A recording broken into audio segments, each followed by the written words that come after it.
Alright, I'm not gonna lie, I have to give Team Liquid a lot of credit. They did way better than I expected them to. I thought today was going to be two very one-note, one-sided, incredibly difficult for me to get over the 8-minute monetization mark kind of games. And while Spirit vs. Verse Pro was very much like that, Liquid gave us a lot to chew on. I think even though they lost, if I had to not be a pessimistic piece of shit for once in my life, I think there was a lot of positive here for once that Liquid could build on going into the future.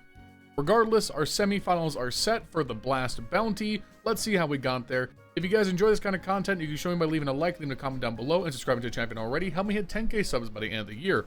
Also, we are in crunch time. We have 3 days left to help me hit 1,000 followers on Twitch before this tournament is over.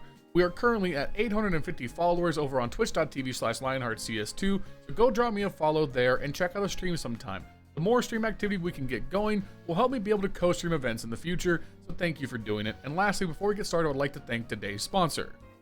This video is sponsored by SkinsMonkey, a CS2 trading website. You put in the skins that you want to trade, you select what you want, you use my code LionHeartZ for up to $5 off, or click the top link in the description, and boom, new drip. Nice. You can also use my code for a 35% deposit bonus if you want to buy with real money. And they have a free section with cool giveaways. So check the top link in the description, use my code to buy 15 Dragon Lores to let them know I sent you their way, and thank you to SkinsMonkey for sponsoring this video. And right off the top, before we really get into any Counter-Strike analysis, just want to keep it 100% honest with the boys here. I'm struggling to get this video done today. I don't know, just one of those days where I woke up like wrong side of the bed. I'm not really feeling it. The motivation's a little bit low. You know, I tried to order something nice for lunch and my DoorDash order got fucked up. I'm just in a bit of a crabby mood, so I'm trying my best to not let my bad mood kind of color my perspective and commentary, because as I sat down and started to think about this, I realized I was being way too harsh on Team Liquid for once, when in reality, if you look at this result, there's a lot of good to be taken away, and I think my initial point of view that this loss hurts more than a blowout is frankly wrong, because Liquid were damn close to beating Vitality, not just on one map, but beating them in this series. And considering this is the same Team Liquid that lost to VP fucking Prodigy not even a few weeks ago, I think that's really commendable. It's just a good reminder that, you know, nobody is perfect. Punditry is not a science, it is an art form, and ultimately these videos are very much my opinion, and I'm more than capable of being wrong. I've been wrong before, I'll be wrong again, and I just have to do my best to keep on ascertaining and learning new things, and learning when I've been wrong on things, and keep on correcting and growing, and trying to improve my craft both as a creator and an analyst. Anyways, point is, I'm just kind of not feeling too good today. I'm going to do my best to keep things pretty utilitarian and also maintain the same kind of fairness I hope I present in many of my other videos. Anyways, YouTubing being the hardest job to ever exist aside, let's talk about the games. Team Liquid really surprised me here because they got battered on the first half of Train. Their T-side did not look remarkable whatsoever. Now, some of that is definitely down to the fact that Train is in fact so CT-sided, I know, shocker, but also Team Liquid have really been struggling as a T-side team for a while. Combine that with other issues, like typically in the matchup against Vitality, Ultimate tends to get punted around by ZywOo, then yeah, I was not shocked to see a 9-3 scoreline heading into the second half. But it's not like it was all hopeless. There were some moments from Nerds in the first half especially. Ultimate, even though I just said he tends to struggle in this matchup, had a great 1v3 clutch on round 11, and that kind of helped keep Liquid somewhat alive heading into their CT side. However, ZywOo walks out on the T side pistol round and gets 4 immaculate kills with the P250, because he was built in a lab to play Counter-Strike. Yeah, I'm feeling like this is kind of over. Vitality got to an 11-3 scoreline before you could even blink. There's no way Liquid can do the impossible and make a comeback, right? Right? Now, an interesting side discussion that I think is worth bearing on, something I'm going to cover a lot more after the tournament is over, is that we are currently seeing a huge shift in the Counter-Strike meta, where for the first time in several years, we are definitively in a CT side meta. There's more CT side full buys, there's more CT side rounds being won, maps are swinging CT sided in a way they really haven't before. The only map that seems kind of impervious to the CT side shift is Inferno, and that really seems to be a pro player issue only, with just how hard it is to retake those bomb sites. But literally every other map is seeing this shift, and with Anubis, the notoriously most T-sided map, going out, yeah, things are really stacked in the CT's favor right now. So even a team like Vitality, who is by far the best T-side team in the world, arguably one of the best T-side teams ever, You put them onto a severely CT-sided map like Train, I don't think it's impossible for Liquid to make this kind of comeback. Now, it does come down to the fact that Liquid have to win these rounds. They have to hit the shots, and Liquid, as of lately, have been struggling to hit those shots. So this doesn't take away from their comeback, in my opinion. I just think they had the best possible environment to make such a comeback happen. NeRTZ did fantastic work with the rifling out front of A. Ultimate continued to actually do very well with the Optimus hands. Timely impact from Twist. Naf, later towards the end into overtime, was also quite excellent. Shuhei was doing great as an individual as well. Liquid just plain owned these bomb sites and kept Vitality boxed out in such a way that the only round they could win after the pistol round and the round conversion after was off the back of an amazing Mezzy 4K. So what exactly kind of tore the wheels off for Team Liquid at the end?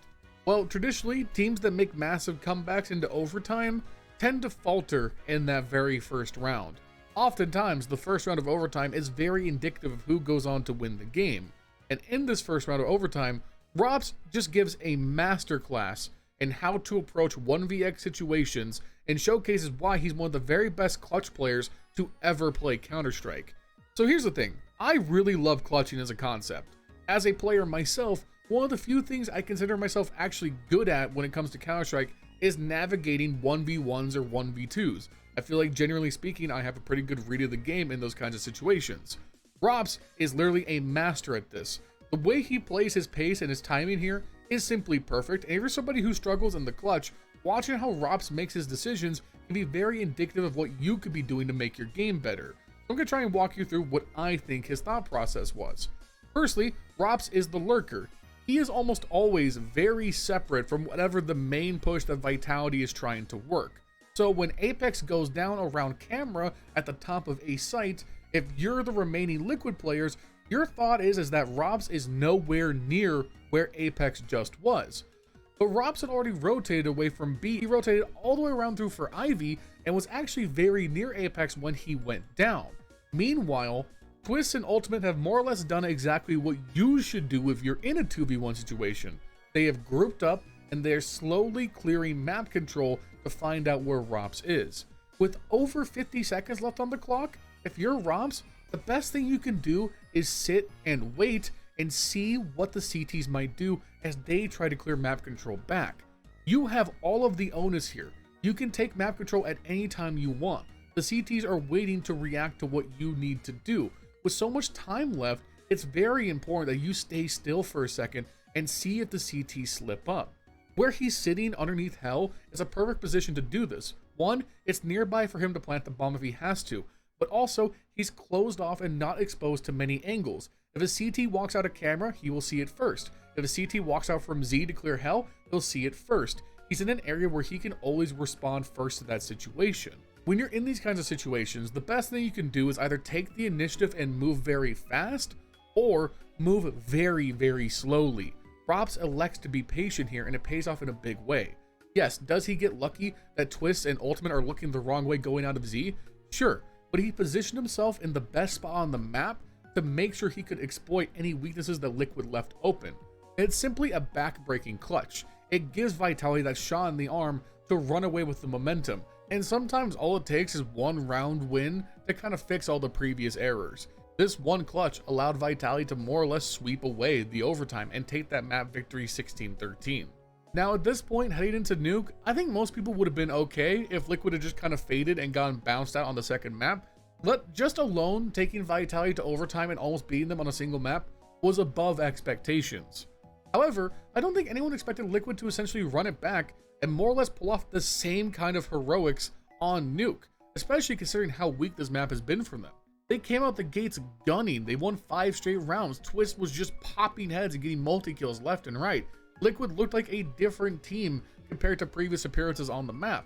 Now Vitality quickly struck back and managed to just stranglehold momentum, winning 6 of the next 7 rounds. ropz had this just fucking fantastic 4K on the A site post plant. ZywOo had a great clutch to get them on the board in the first place. This T side can just be so hard to deal with, because even if you can deal with the constant aggression from Flamesy and Apex, ropz and ZywOo are just fucking elite in the clutch. More on that in just a minute. But once again, you have to give so much kudos to Team Liquid here, because their T side here on Nuke was honestly so good, to the point that it feels like the first time we're really realizing the potential of Shuhi and Flashies making a system for this team. I really enjoyed how they structured their T-side takes. A lot of it was pretty straightforward, but I appreciate the attention to detail. More often than not, what Liquid were doing is they would have 2 extremity players. Sometimes it was NAF, sometimes it was Ultimate, sometimes it was Nerds, but the other 3 players would be moving in a pack. Like here in this example, where you have NAF playing the lobby lurk, but it's Twist, Shuhi, and Ultimate pushing downstairs through outside to take the lower bomb site. And the important part is there is very little room for Vitality to get an uncontested pick without over-aggressing. They would have to way push into outside or way push into lobby, and at most, they're just going to get the extremity player. If someone takes out Twist, for example, Shuhi and Ultimate are right there for the immediate trade. They're able to just kind of deathball their way through the slow map control and take bomb sites. Twist hits 2 excellent shots, getting them onto the B side to get the bomb plant down. But this just kind of pack mentality, it's so well structured. The teamwork is so coordinated in a way that Liquid really hasn't played in several months, especially during Twist tenure as IGL. It's just really, really methodical and absolutely well done. Winning 6 straight T-side rounds on Vitality on Nuke is something that even the best teams in the world can't do most days. Unfortunately, Liquid fall prey to their usual issue, which is an inability to close out games. They got to match point, they had 2 opportunities to close out, and they could not win those rounds. Vitality managed to push it to overtime out of pure heroics. And part of the reason that I had to kind of stop myself from being overly negative was watching Liquid fail so many match point opportunities in this game, because, spoiler alert, in the first overtime, Liquid managed to get to match point yet again with 2 more tries, and then ZywOo just does ZywOo shit.